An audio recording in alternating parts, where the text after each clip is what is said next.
हाय दोस्तों, क्या मौत के बाद ज़िंदगी मुमकिन है? क्या इंसान मरने के बाद किसी दूसरी दुनिया में चला जाता है? क्या इंसान को मौत के बाद फिर ज़िंदा किया जा सकता है?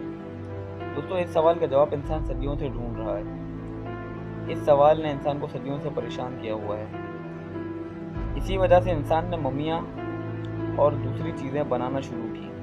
इंसान ने अपने जिस्म को बचाने के लिए उसे खनूद करना शुरू कर दिया, मगर इसमें उसे कभी कामयाबी हासिल ना हुई। दोस्तों, आज साइंस ने इस सवाल के जवाब में एक बड़ी कामयाबी हासिल की है। साइंसदानों ने पता लगाया है कि इंसान का डीएनए, जिसे mRNA कंपाउंड के जरिए मॉनिटर्ड किया जाता है, जो हमारे जेनेटिक कोड को ट्रांसलेट करता है, इसका लेवल हमारी मौत के बाद ख़त्म हो जाता है। मगर कुछ दूसरे जानवर जैसे चूहे और ज़ेब्रा फिश के दिमाग और लीवर में जब इसे चेक किया गया तो ये वैसे ही था जैसे इनकी मौत से पहले था।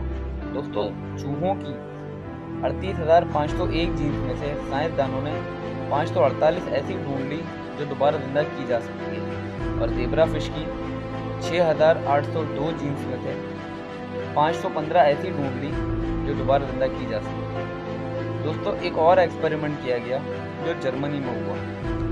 इसको लीड कर रहे थे डॉक्टर ब्रैकेट होल्ड अरकमन। डॉक्टर अरकमन के नीचे 6 डॉक्टर्स की एक टीम मौजूद थी, जिन्होंने पता लगाया कि इंसान को दोबारा जिंदा किया जा सकता है।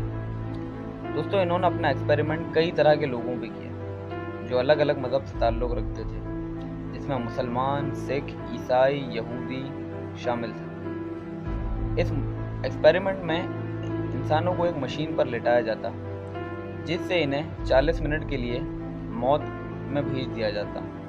वो 40 मिनट के लिए मर जाते। अगर वो मर जाते तो इंसान का दिमाग कोई चीज़ रिकॉर्ड नहीं कर सकता, मगर उन्होंने बहुत सी चीज़ें देखी जो मौत के बाद की थी। इसका सीधा सा मतलब ये था कि इंसान मरने के बाद भी जिंदा होता है। इस एक्सपेरिमेंट में साइंसदानों ने इंसानों को CPR फिर ऑटोप्लस नाम की एक मशीन पर लिटाया। इस एक्सपेरिमेंट में कई तरह के केमिकल ड्रग्स इस्तेमाल की गई, जिसमें एप्नेफ्रीन और डाइमिथाइल ट्राइपेटामाइन शामिल हैं, जिसका मिक्सचर इंसान को मौत के बाद रिकवरी करने में मदद देता है। 40 मिनट की मौत के बाद तमाम लोगों ने एक सा वाक़या बयान किया। उन्होंने बताया कि वो एक गार की सी जगह से गुजर रहे थे, जिसके आखिर में एक रोशनी थी। वो रोशनी आहिस्ते आहिस्ते बड़ी होती गई और वो इतनी बड़ी हो गई कि उसमें हर चीज़ समा जाए। दोस्तों, ये एक्सपेरिमेंट के कामयाब होने के बाद साइंसदानों को बहुत ज़्यादा खुशी हुई, और डॉक्टर अरकमन ने ये कहा कि हाँ, इंसान के पास आज इस सवाल का जवाब है कि मौत के बाद ज़िंदगी मौजूद है। उन्होंने बताया कि इससे कई मज़हब के मानने वालों को हो सकता है परेशानी पेश आए, मगर ये चीज़ हर किसी पे लागू होती है। इंसान मौत के बाद कई चीज़ें देखता और समझता है, मगर इंसान को अब भी इसमें कई चीज़ें समझनी और कुछ तरक्की हासिल करनी है। इंसान इसे अब तक सिर्फ 40 मिनट के लिए कर सकता है।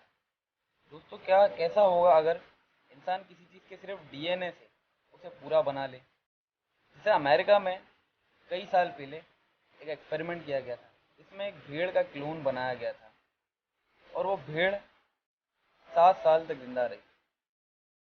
फिर जिस भेड़ के डीएनए से बनाया गया था वो हूबहू वही भेड़ थी, मगर एक दूसरे जिस्म में जिंदा थी।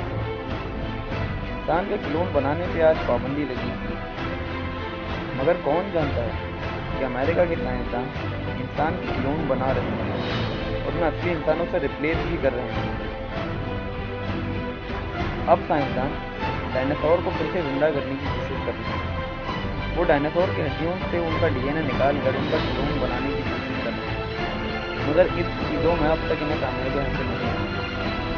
साइंस की तेजी से होती हुई तरक्की को देखकर ऐसा लगता है कि आने वाले चंद सालों में होने जा रहा है। ऐसा कब तक हो सकेगा, ये वक्त ही बताएगा। आपसे अगली बार मुलाकात होगी।